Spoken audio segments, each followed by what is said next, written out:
home for a day. Hannah stood in the kitchen wearing her pajamas.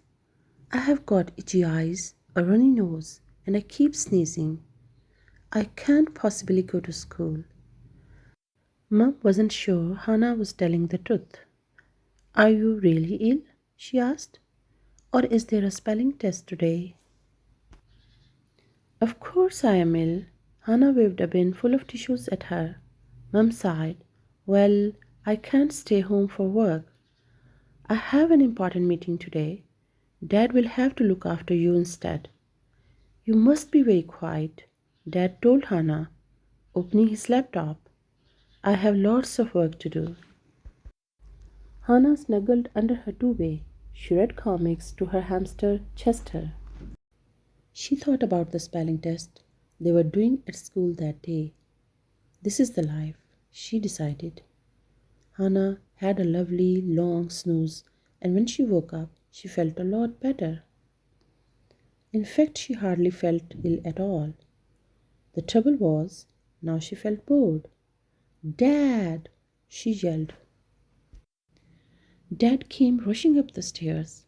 What's the matter? He asked. It's lunchtime, said Hannah. Dad brought her toast and scrambled egg. This toast is burnt, said Hannah, and the egg is too lumpy. Dad brought fresh toast and eggs. He brought orange juice and more orange juice.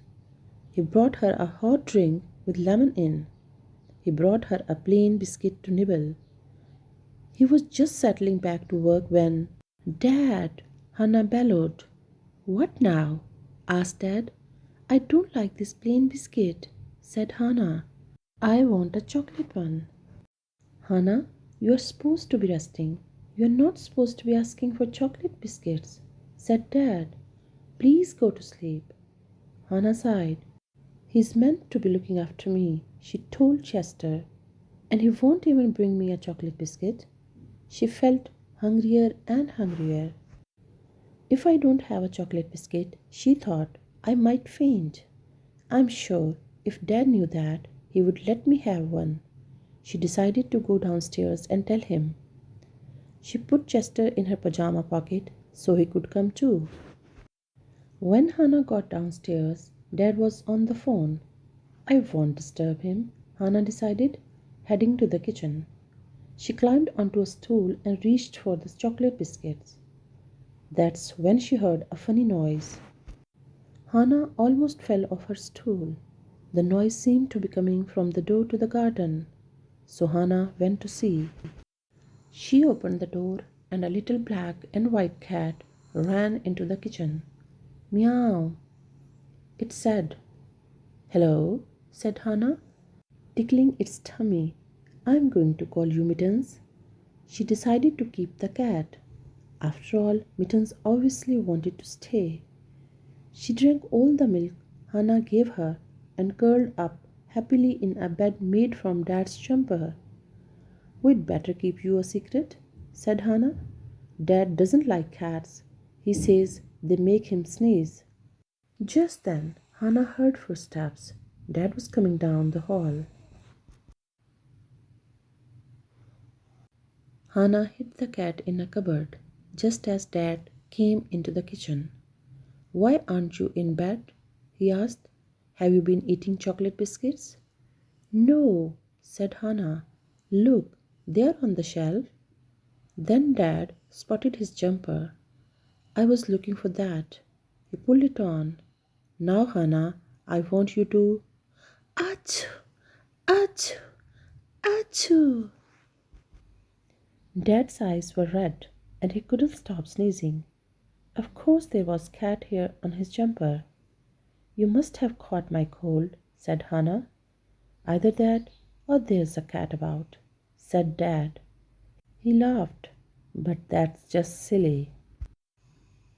The doorbell rang and Dad went to answer it.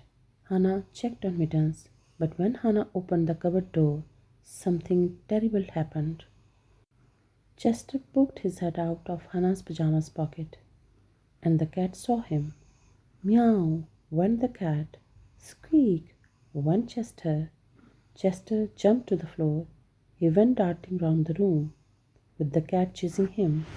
Stop! Yelled Hannah, but it was no good. Bang! The cereal fell all over the table. Splash! The milk fell all over the floor. Crash! The biscuits fell onto the counter. Then the rice and pasta and breakfast cereal all came tumbling down. In the hall, Dad was talking to an old lady. She was called Mrs. Brown and she had just moved in next door. "I'm so sorry," said Dad. "We haven't seen your cat." "Could I look in your back garden?" asked Mrs. Brown. "I think she might have run that way." "Of course," Dad said. Mrs. Brown followed him into the kitchen. Squeak! Chester dodged between Mrs. Brown's legs. Meow! The cat tried to follow. "Tibbles!" cried Mrs. Brown. "There you are! I have been looking everywhere." "Purr!" said Tibbles. "Hello!" said Hannah. Dad was staring at the kitchen. "Look at this mess!" he groaned. "Hannah, what have you done?" "Please don't be cross with her," said Mrs. Brown to Dad. "I'm so grateful to have Tibbles back. You must take these as a reward." She opened her bag and handed Hannah a big box of chocolates. After Mrs. Brown had left, Dad said, "Let's get this mess cleared up before your mum gets home." They worked hard all afternoon. Dad swept and Hannah scrubbed. Then Dad mopped and Hannah wiped. "I'm worn out," groaned Dad, putting away the mop. "Me too," moaned Hannah, hanging up the duster. There was the sound of a key in the door and Mum came in. "How are you, Hannah?" she asked as she put down her laptop bag. "Are you better? Or do you need another restful day at home?" Hannah thought about chasing the cat. She thought about knocking over all that food. She thought about cleaning the kitchen from top to bottom. "Actually," she said, "what I need is a restful day at school."